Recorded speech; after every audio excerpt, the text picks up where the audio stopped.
PN संधि diode पूर्ण तरंगदिष्टकारी के रूप में या फुल वेव रेक्टिफायर, इसको फुल वेव रेक्टिफायर भी कहते हैं। पूर्ण तरंगदिष्टकारी वह उपकरण जो प्रत्यावर्ती वोल्ट धारा या प्रत्यावर्ती वोल्टेज को दिष्ट धारा के रूप में परिवर्तित करता है, पूर्ण तरंगदिष्टकारी कहते हैं। इसे पूर्ण तरंगदिष्टकारी कहते हैं। परिपथ की संरचना या बनावट। प्रत्यावर्ती धारा स्रोत को ट्रांसफार्मर की प्राथमिक कुंडली से जोड़ दिया जाता है। प्राथमिक कुंडली से जोड़ दिया जाता है।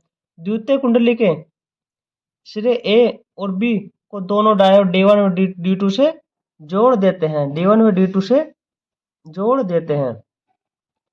ये द्वितीय कुंडली है ए और बी, इसके दोनों कुंडली को दोनों डायोड ए और बी से जोड़ देते हैं। दोनों डायोड ए और D1 और D2 से जोड़ देते हैं। D1 व D2 से जोड़ देते हैं। पी क्षेत्र को एक दूसरे से जोड़ देते हैं। जो पी क्षेत्र है इसको एक दूसरे से जोड़ देते हैं तथा एन क्षेत्र को आपस में जोड़ देते हैं। एन क्षेत्रों को भी आपस में जोड़ देते हैं। ठीक है। लोड प्रतिरोध RL को द्वितीय कुंडली S1 व S2 के केंद्रीय निष्कासन टर्मिनल T और N के मध्य जोड़ दिया जाता है। एक लोड प्रतिरोध है, ये लोड प्रतिरोध है। ये S1 व S2 के केंद्रीय निष्कासन जो T है के N क्षेत्रों के मध्य जोड़ दिया जाता है। N क्षेत्रों के मध्य जोड़ दिया जाता है। D और C और D के N क्षेत्रों को मध्य जोड़ दिया जाता है। ये हमारी प्रत्यावर्ती वोल्टेज है, निवेशी वोल्टेज है। पीएन संधि डायोड का पूर्ण तरंगदिष्टकारी परिपथ है। ठीक है। अब इसकी कार्यविधि देखते हैं। कार्यविधि क्या क्या है, कार्यविधि के बारे में देखते हैं। ये इसकी संरचना थी, बनावट थी।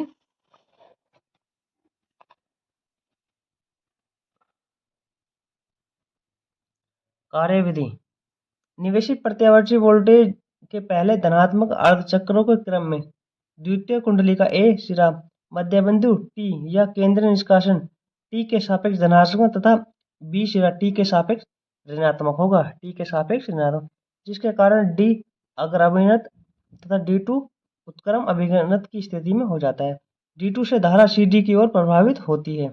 D2 से धारा CD की ओर तथा D2 में धारा नहीं बहती है। इस प्रकार D1 से RL में CD की ओर धारा बहती है। लोड प्रतिरोध में C से D की ओर बहती है। निवेशी वोल्टेज के दूसरे अर्धचक्र मतलब ऋणात्मक में ए सिरा T के सापेक्ष ऋणात्मक तथा बी सिरा धनात्मक हो जाता है। तब डायोड D1 उत्क्रमण अभिनत तथा D2 अग्र अभिनत में हो जाता है। इसमें धारा प्रभावित होने लगती है, जिसकी दिशा RL से CD की ओर होती है। RL से CD की ओर होती है। इस प्रकार दोनों क्रमानुसार चलन की स्थिति में रहते हैं और प्रत्यावर्ती वोल्टेज का पूर्ण निष्करण किया जाता है, जिससे निर्गत वोल्टेज प्राप्त होती है। निर्गत वोल्टेज प्राप्त होती है। फिगर से देखते हैं। ये हमारे जो T के सापेक्ष धनात्मक होता है। ये कुंडली ए जो है मध्य बिंदु T के सापेक्ष, एकक मध्य बिंदु T के सापेक्ष धनात्मक होता है और बी सिरा ऋणात्मक हो जाता है।